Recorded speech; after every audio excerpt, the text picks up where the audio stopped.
पहले जय श्री राम के नाम पर घमासान तेज होता जा रहा है। आशिका सिंह की रिपोर्ट है कि वहां हुगली में जय श्री राम का नारा लिखा मास्क बांटने पर बीजेपी और आरएसएस के 24 कार्यकर्ताओं को पुलिस ने हिरासत में ले लिया।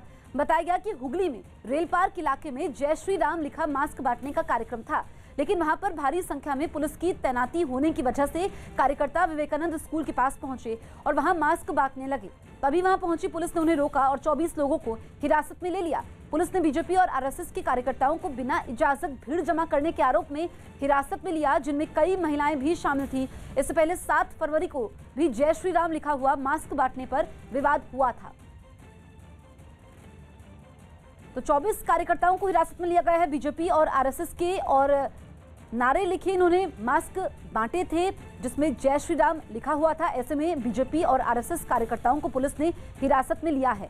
इन लोगों पर बिना इजाजत मास्क बांटने का आरोप है। और आपको बता दें कि जिन कार्यकर्ताओं को हिरासत में लिया गया है उसमें कई महिलाएं भी शामिल हैं। आशिका हमारी सहयोगी फोन लाइन पर मौजूद है। आशिका, और क्या जानकारी मिल रही है? देखिए, ये जो आरोप है बीजेपी की तरफ से, जय श्री राम लिखा हुआ मास्क लोगों को बांट रहे थे क्योंकि चुनाव सामने आ रहा है, तो इसे कहा जा सकता है चुनाव प्रचार से जुड़ते हुए भी देखा जा सकता है। तो इसी दौरान पुलिस ने उनके ऊपर कार्रवाई की और उन्हें उठा करके ले गए। जैसा कि तस्वीरों में भी देखा जा सकता है, जय श्री राम के नारे लगाते हुए ये जो बीजेपी के कार्यकर्ता, ये कहा जा रहा है कि आरएसएस के भी कुछ लोग उसमें शामिल थे, उन्हें पुलिस वहां से लेकर गई। चलिए, तो बंगाल में बीजेपी के प्रभारी कैलाश विजयवर्गीय ने इस घटना पर ममता बनर्जी को घेरा और ट्वीट कर लिखा, ममता जी की दमनकारी नीति के खिलाफ शेरदिल कार्यकर्ताओं का आंदोलन, राम नाम के मास्क बांटना भी अपराध है।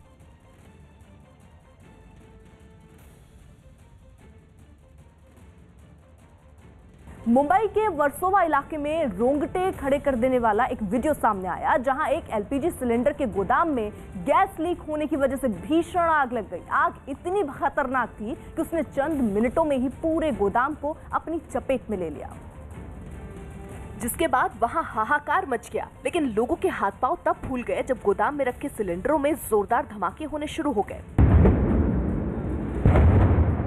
गोदाम के अंदर एक के बाद एक कई जबरदस्त धमाके हुए, जिनकी गूंज से पूरा इलाका थर्रा उठा। गैस सिलेंडरों में हो रहे धमाके इतने दमदार थे कि उसकी वजह से कई फीट ऊपर तक आग के गोले बनते दिखाई दिए, जिसने वहां मौजूद लोगों को खौफ से भर दिया। आग लगने की जानकारी तुरंत फायर ब्रिगेड को दी गई, जिसके बाद मौके पर पहुंचकर दमकल विभाग के कर्मचारी बिना वक्त गवाए आग बुझाने में जुट गए। भीषण लपटों पर हर तरफ से पानी की बौछार की गई, लेकिन आग को पूरी तरह बुझाना उनके लिए आसान नहीं था। हालात बिगड़ता देख मदद के लिए एनडीआरएफ की टीम को भी घटना वाली जगह पर बुला लिया गया। जो लोग इंजर्ड थे उन्हें अस्पताल में भेज दिया गया है और यहाँ पर आग बुझाने की कोशिश जारी है। हालांकि कई घंटों की मेहनत के बाद आग बुझा ली गई। इस हादसे में पास की कई दूसरी इमारतों को भी नुकसान पहुंचा। आपदा के बाद बुरे हालात से जूझ रहे उत्तराखंड में आईटीबीपी और पुलिस के जवान प्रभावित इलाकों में रहने वाले लोगों के लिए लगातार मदद पहुंचा रहे हैं। भारत चीन सीमा से ठीक पहले के आखिरी गांव में भी इन जवानों ने गांव वालों के लिए राशन और दूसरी जरूरत की चीजें पहुंचाई। इसके लिए हेलीकॉप्टर की भी मदद ली गई, लेकिन जिन इलाकों में हेलीकॉप्टर का पहुंचना मुश्किल हुआ, वहां जवानों ने अपनी पीठ पर ही लाद कर राहत सामग्री गाँव तक पहुंचाई। आईटीबीपी के मुताबिक ऊंचाई के 13 गाँव पूरी तरह कट गए हैं, जहाँ करीब 70 से 80 लोग बचे हुए हैं, क्योंकि सर्दियों में ज्यादातर लोग नीचे की तरफ चले जाते हैं।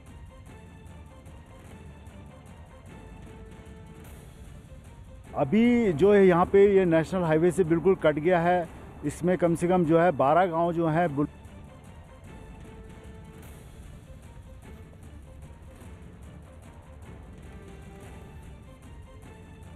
खाना पे नहीं मिल रहे। बाजार हमारा जोशीमठ है, अब क्या करना, लास्ट गांव है, हम यहाँ पर है, यहाँ हमारा गांव नहीं है। 12 महीना हम यहीं रहते हैं और गांव ऐसे राशन देने से ना हमारे को गांव चाहिए। वो पर ग्लेशियर टूटने वाला है, ऊपर के गांव देखने जाओ सब दरार पर रहे।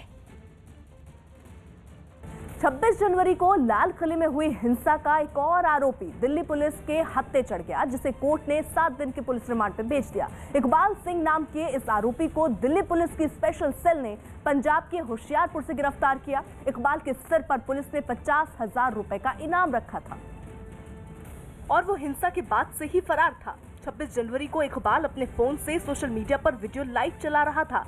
इस वीडियो में वो लोगों को उकसाता दिखा। लाल किले पर वो पूरे साल लहराने वाला तिरंगा झंडा भी उतारने के लिए कहता सुना गया।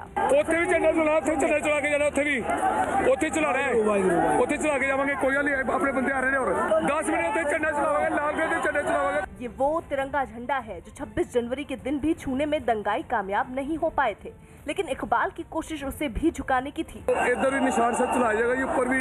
प्रदर्शन में शामिल उसके ही साथियों ने उसे समझाया कि ये गलत है, लेकिन वो नहीं माना। गलत है, कोई गलत नहीं है, शांति पूर्वक चल रहा है, शांति पूर्वक। किसी ने जाना नहीं भाई, किसी ने नहीं जाना, इत्थे रहना। उसकी योजना तो ये थी कि लाल किले पर कब्जा किया जाए और यहीं लंगर का इंतजाम किया जाए। लंगर लाना, लंगर।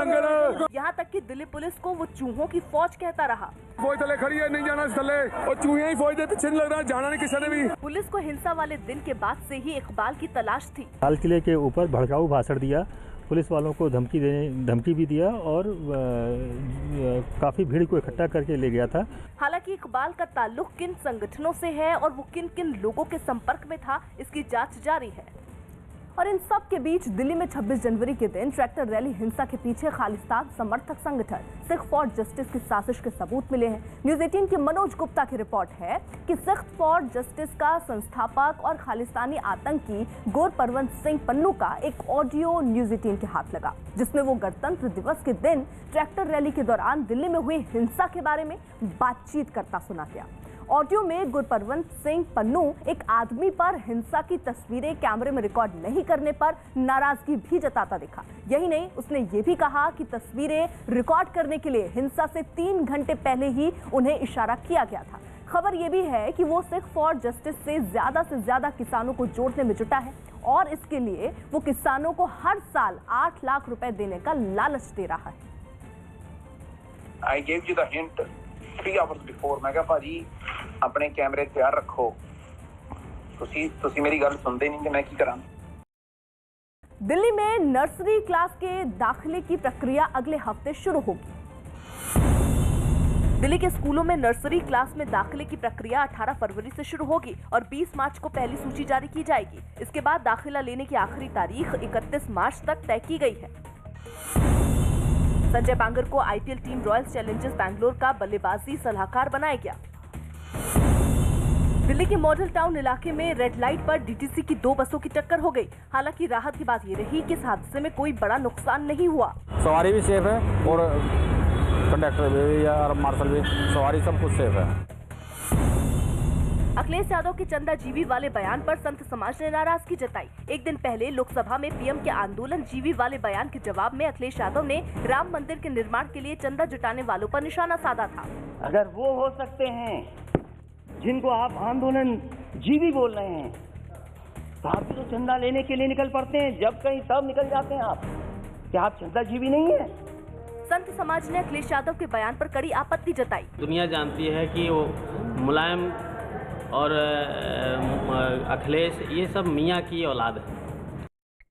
तेलंगाना के वरंगल से दिल को झकझोर कर रख देने वाली कुछ तस्वीरें सामने आई। वहां एक नहर में कार के डूबने से 3 लोगों की मौत हो गई। बताया गया हादसे के वक्त कार में 4 लोग सवार थे, जो गाड़ी के तेज रफ्तार में होने की वजह से नहर में जा गिरे और देखते ही देखते वो कार नहर में समाती चली गई। उसमें सवार 4 लोग अपनी जान बचाने के लिए उसमें से बाहर निकल आए और काफी देर तक पानी में हाथ पांव मारते रहे। सब पानी में तितर बितर हो गया। कोशिश थी तो बस जान बचाने की, लेकिन शायद चारों में तैरना किसी को भी नहीं आता था, जिस वजह से जो सिर थोड़ी देर तक पानी में दिख रहे थे वो भी एक एक कर दिखने गायब हो गए। हादसे की जानकारी मिलने के बाद इलाके के कुछ लोगों ने उन्हें नहर के एक छोर पर जाकर बचाने की जद्दोजहद शुरू कर दी। इसके लिए एक रस्सी की मदद ली गई और पानी में मिले एक शख्स को किनारे तक लाकर उसकी जान बचाई गई। पाकिस्तान के इस्लामाबाद में शांतिपूर्ण तरीके से प्रदर्शन कर रहे सरकारी कर्मचारी पर इमरान खान की पुलिस ने सख्ती दिखाई। हालात उस वक्त बिगड़े जब वेतन बढ़ाए जाने की मांग पर पाकिस्तान के सैकड़ों सरकारी कर्मचारी वहां की संसद से थोड़ी दूर पर जुटे। और सड़क पर बैठकर उन्होंने शांतिपूर्ण प्रदर्शन शुरू कर दिया। लेकिन आतंकियों के रहनुमा इमरान खान की पुलिस को लोगों की ये शांति भी बर्दाश्त नहीं हुई और उसने अपने ही लोगों पर आंसू गैस के गोले दागने शुरू कर दिए। पहले तो लोगों को समझ ही नहीं आया कि आखिर उनका गुनाह क्या है, लेकिन पुलिस की ज्यादती के आगे वो भी मजबूर हो गए और कुछ प्रदर्शनकारियों ने पुलिस पर पथराव शुरू कर दिया। पाकिस्तान की पुलिस इतने से ही नहीं रुकी, उसने अपना हक मांग रहे कई लोगों को हिरासत में लिया और बाकी लोगों को जोर जबरदस्ती वहां से हटा दिया। लेकिन पाकिस्तान में लोगों के साथ अत्याचार की ये कोई नई तस्वीर नहीं है। वहां के खैबर पख्तूनख्वा प्रांत में तो इमरान खान की सेना ने बर्बरता की हदें पार करते हैं, जिसका एक वीडियो भी सामने आया जिसमें पाकिस्तानी सुरक्षा बल का एक जवान लोगों को निशाना बनाते हुए ताबड़तोड़ गोलियां बरसाता दिखाई दिया। गोलियां खत्म होने के बाद भी वो नहीं रुका, उसने दूसरी मैगजीन लगाई और दोबारा फायरिंग शुरू कर दी। उसकी इस कार्रवाई से वहां हड़कंप मच गया और लोग इधर उधर भागते नजर आए। बताया गया ये वीडियो 2 दिन पुराना है जो अब वायरल हो रहा है। गृह मंत्री अमित शाह आज पश्चिम बंगाल के दौरे पर जा रहे हैं। वहां वो कूच बिहार जिले में सबसे पहले मदन मोहन मंदिर में दर्शन करेंगे। इसके बाद बीजेपी की परिवर्तन यात्रा के चौथे चरण की शुरुआत करेंगे। इसके बाद गृह मंत्री अमित शाह उत्तर 24 परगना जिले के ठाकुरनगर में मतुआ समुदाय के गढ़ में जनसभा को संबोधित करेंगे। ये रैली ठाकुरबाड़ी मैदान में दोपहर बाद होगी। बंगाल में करीब 70 से ज्यादा सीटों पर मतुआ समुदाय का खासा प्रभाव है। बांग्लादेश से आए मतुआ समुदाय के लोग वर्षों से यहाँ शरणार्थी के रूप में रह रहे हैं। शाम को अमित शाह कोलकाता में पार्टी के सोशल मीडिया स्वयं सेवकों की बैठक को संबोधित करेंगे। बीजेपी ने बंगाल की सभी 294 विधानसभा सीटों तक पहुंचने के लिए 5 चरणों में परिवर्तन यात्रा निकालने का ऐलान किया है।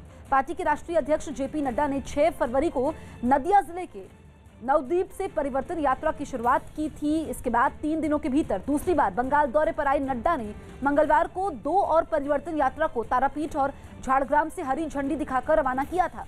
इससे पहले 7 फरवरी को पीएम नरेंद्र मोदी भी बंगाल के दौरे पर आए थे और उन्होंने हल्दिया में पहली चुनावी रैली की थी।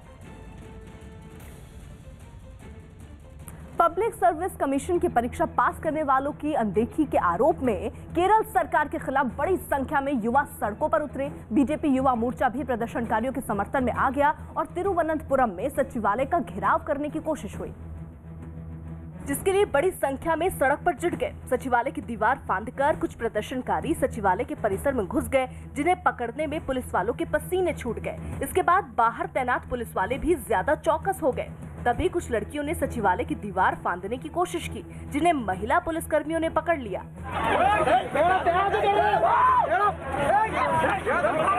लड़कियां छूटने की कोशिश करती रहीं और पुलिसकर्मी उन्हें पकड़कर ले जाने लगे। काफी देर तक धक्का मुक्की चलती रही। सचिवालय के सामने ही बड़ी संख्या में युवा जमीन पर लेटकर प्रदर्शन करते रहे। युवाओं की मांग है कि सरकार पब्लिक सर्विस कमीशन की परीक्षा में ऊंची रैंक हासिल करने वाले युवाओं को नौकरी दे, जबकि आरोप ये है कि ऊंची रैंक पाने वालों की अनदेखी कर सरकार ने पिछले दरवाजे से भर्तियां की। विरोध के लिए सड़क पर उतरे युवाओं को काबू में करने के लिए पुलिस को भी भारी मशक्कत करनी पड़ी।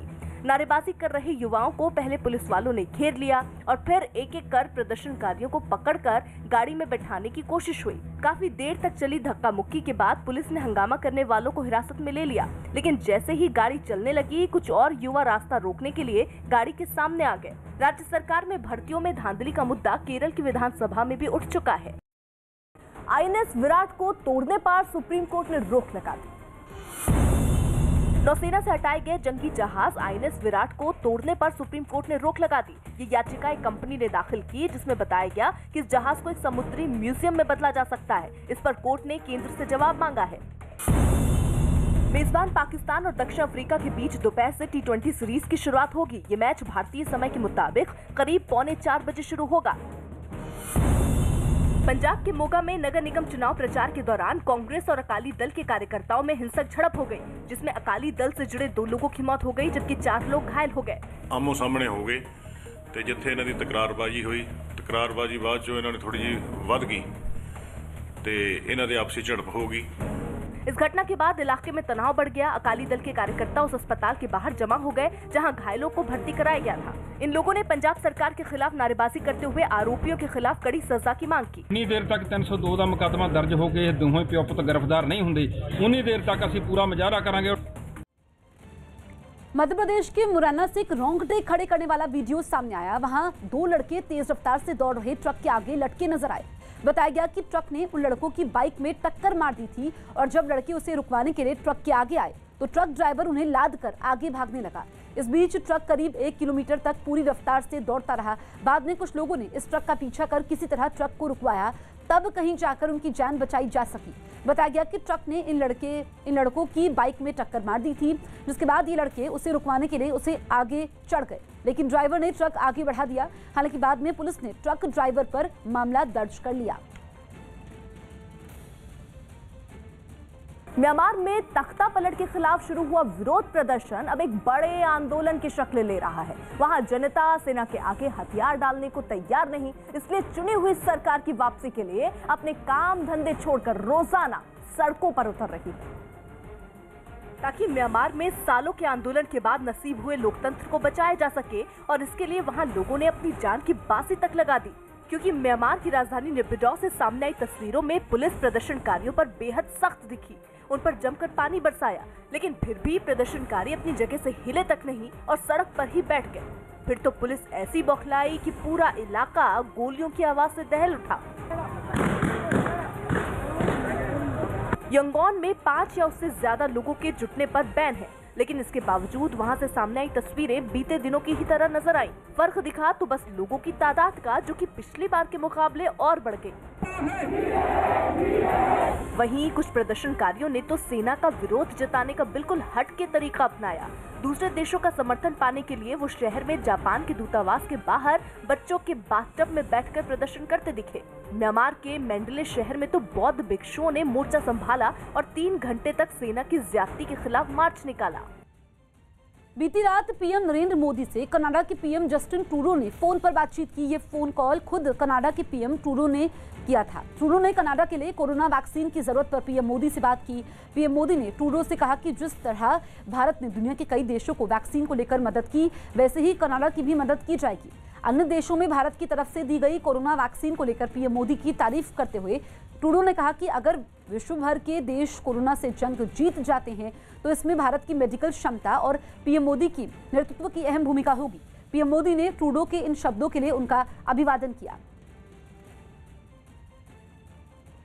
महाराष्ट्र के भंडारा में एक सरकारी अस्पताल में 10 बच्चों की मौत के मामले की शुरुआती जांच में वहां के स्टाफ की लापरवाही सामने आई है। न्यूज़ 18 की विवेक गुप्ता की रिपोर्ट है कि इस मामले में राज्य की उद्धव ठाकरे सरकार ने अस्पताल की 2 नर्सों को नौकरी से निकाल दिया, क्योंकि घटना वाले दिन की जो सीसीटीवी फुटेज निकाली गई उसके आधार पर यह दावा किया गया कि 12 मिनट तक मासूमों के पास कोई नहीं पहुंचा था और वो मासूम आग लगने की वजह से उठ रहे धुएं से परेशान होकर रोते सुनाई दिए। हालांकि इस मामले में जांच की फाइनल रिपोर्ट आना अभी बाकी है, जो कि कल आएगी।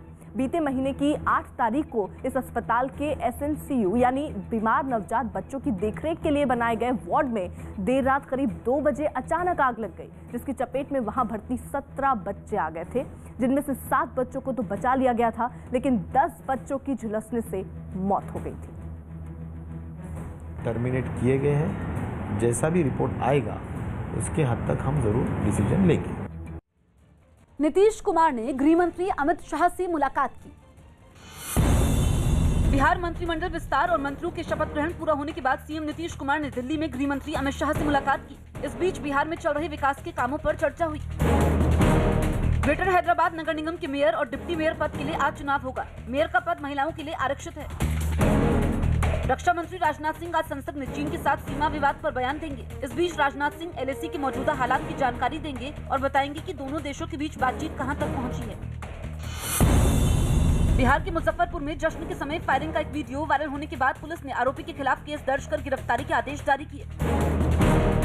यूपी के देवरिया में कपड़े की दुकान में भीषण आग लग गई। इस बीच दुकान में मौजूद लाखों का सामान जलकर राख हो गया। वहीं दमकल की गाड़ी ने मौके पर पहुंचकर आग पर काबू पाया। बिहार के गया में जमीन विवाद में हुई फायरिंग का वीडियो सामने आया है, जिसके बाद पुलिस ने फायरिंग के आरोप में कई लोगों को गिरफ्तार किया। कड़ाके की ठंड का सामना कर रहे यूरोप के देश हॉलैंड से हैरान कर देने वाली कुछ तस्वीरें सामने आई, जहां भारी बर्फबारी की वजह से ज्यादातर इलाके बर्फ की चादर से ढक गए। मौसम विभाग ने अनुमान जताया है कि 1 हफ्ते से ज्यादा वक्त तक वहां तापमान -डिग्री से नीचे रहेगा। जिसका मतलब है कि ठंड का और ज्यादा विकराल रूप देखने को मिल सकता है।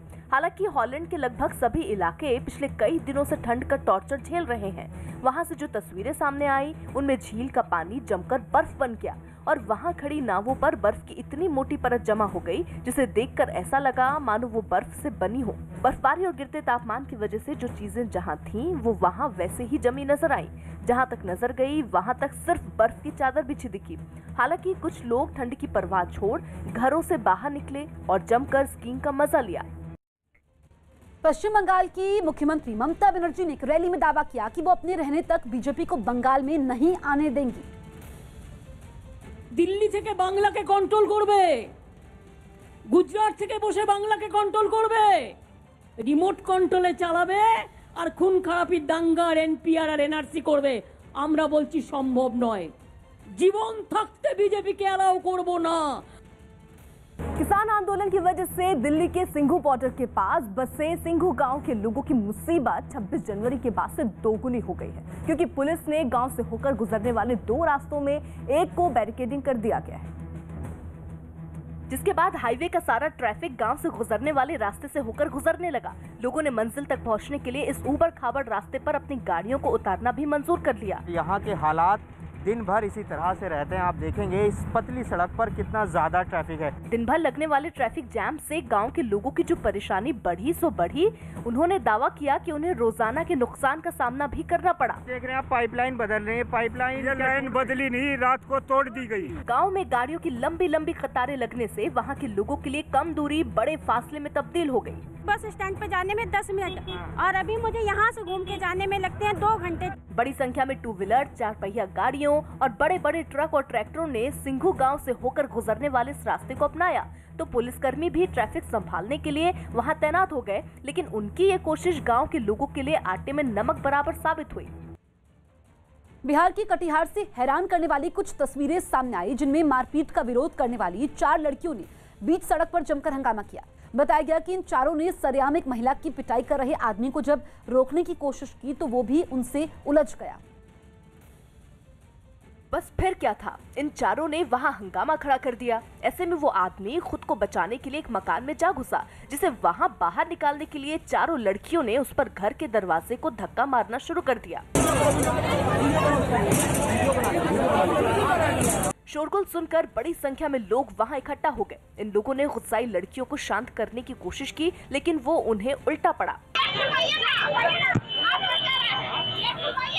हंगामा करने वाली लड़कियों का आरोप है कि मारपीट का विरोध करने पर उस आदमी ने उन पर भी हाथ उठाया। मेरी बहन का ये झूठा पकड़ के रोड पे खींचने लगा और एक चाटा लगा दिया। जब सब लोग लड़कियों को शांत कराने में नाकाम रहे तो वहां पुलिस बुलाई गई। भीड़ के जुटने से सड़क पर जाम भी लग गया और बाकी लोगों को इससे दिक्कत होने लगी। हालांकि पुलिस वालों और कुछ लोगों के इन लड़कियों को काफी समझाने के बाद कई घंटों तक चले इस हंगामे को शांत किया गया।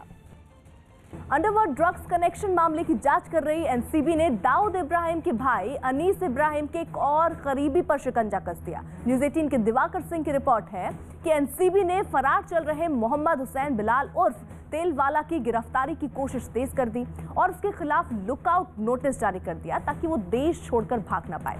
साथ ही लोकल पुलिस और जोनल डीसीपी को भी अलर्ट कर दिया गया।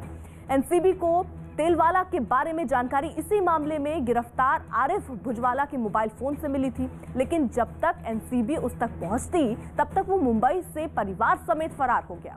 एनसीबी का दावा है कि तेलवाला का परिवार भी ड्रग्स के धंधे में शामिल है। सरकार ने किसानों को एनआईए की ओर से नोटिस जारी करने का खंडन किया। सरकार ने राज्यसभा में बताया कि किसी भी किसान के खिलाफ एनआईए ने कोई नोटिस जारी नहीं किया। इससे पहले कांग्रेस सांसद दिग्विजय सिंह समेत 3 सांसदों ने इस पर सवाल पूछे थे। राजस्थान विधानसभा में बजट सत्र की शुरुआत हो गई। अब राज्य सरकार 24 फरवरी को बजट पेश करेगी। महाराष्ट्र के पुणे में पुलिस ने एक मकान में छापेमारी की और वहां से लाखों की देसी शराब जब्त कर ली। पुलिस का कहना है कि आरोपियों ने इस मकान के अंदर सुरंग बनाकर ये शराब छिपा रखी थी।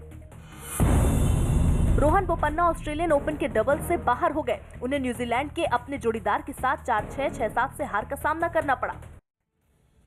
आज दीनदयाल उपाध्याय की पुण्यतिथि के मौके पर पीएम मोदी बीजेपी सांसदों को संबोधित करेंगे। बीजेपी आज के दिन को समर्पण दिवस के रूप में मना रही है। पीएम मोदी सुबह 11 बजे समर्पण दिवस कार्यक्रम में शामिल होंगे और दीनदयाल उपाध्याय के जीवन और उनके बलिदान पर बीजेपी सांसदों को संबोधित करेंगे। पीएम के अलावा बीजेपी अध्यक्ष जेपी नड्डा भी सुबह बीजेपी मुख्यालय में दीनदयाल उपाध्याय की मूर्ति पर फूल चढ़ाएंगे और शाम 5 बजे कार्यकर्ताओं को संबोधित करेंगे। पंडित दीनदयाल उपाध्याय भारतीय जनसंघ के सह संस्थापक थे। 1951 में उन्होंने भारतीय जनसंघ की नींव रखी थी। 11 फरवरी 1968 को उन्होंने इस दुनिया को अलविदा कह दिया था। कैरिबियाई देश हैती में राष्ट्रपति को कुर्सी से हटाने के लिए 3 दिन पहले शुरू हुआ बवाल हिंसक होता जा रहा है। राष्ट्रपति पर दबाव बनाने के लिए वहां लोग लगातार सड़कों पर डटे हुए हैं। हैती में विपक्ष का दावा है कि राष्ट्रपति का कार्यकाल 7 फरवरी को खत्म हो चुका है, लेकिन राष्ट्रपति का कहना है कि उनका कार्यकाल अगले साल 7 फरवरी तक है। इसी बात पर हैती में जनता और सरकार आमने सामने आ गए। राजधानी पोर्ट ऑफ प्रिंस से सामने आई तस्वीरों में तो दिन दहाड़े बीच सड़क पर पुलिस और प्रदर्शनकारियों के बीच महाभारत होती नजर आई। भीड़ को तितर बितर करने के लिए पुलिस ने सारे हथकंडे अपनाए, आंसू गैस के गोले दागे, अंधाधुंध रबर की गोलियां भी चलाई। कई प्रदर्शनकारी तो राष्ट्रपति भवन पर धावा बोलने की फिराक में थे, लेकिन पुलिस ने उनकी कोशिश पर पानी फेर दिया और फिर राष्ट्रपति भवन के पास एक पार्क में पुलिस और प्रदर्शनकारी एक दूसरे से भिड़े हुए नजर आए। अफगानिस्तान की राजधानी काबुल एक बार फिर एक बड़े धमाके से दहल गई। इस बम धमाके में 2 लोगों की मौत हो गई, जबकि 5 लोग बुरी तरह घायल हो गए। यह आईडी धमाका वहां के पुलिस प्रमुख की कार को निशाना बनाकर किया गया, जिसके बाद उनकी कार आग के गोले में तब्दील हो गई और उससे लपटें उठने लगी, जिसके बाद कुछ लोग धधकती आग को बुझाने के लिए उस पर रेत डालने लगे, लेकिन आग इतनी भयानक थी कि थोड़ी देर में पूरी कार जलकर राख हो गई। इस हमले में कार में बैठे काबुल के पुलिस प्रमुख और उनके बॉडीगार्ड की मौत हो गई। धमाके के बाद वहां सुरक्षा बल के लोग पहुंचे और पूरे इलाके को घेर कर छानबीन शुरू कर दी।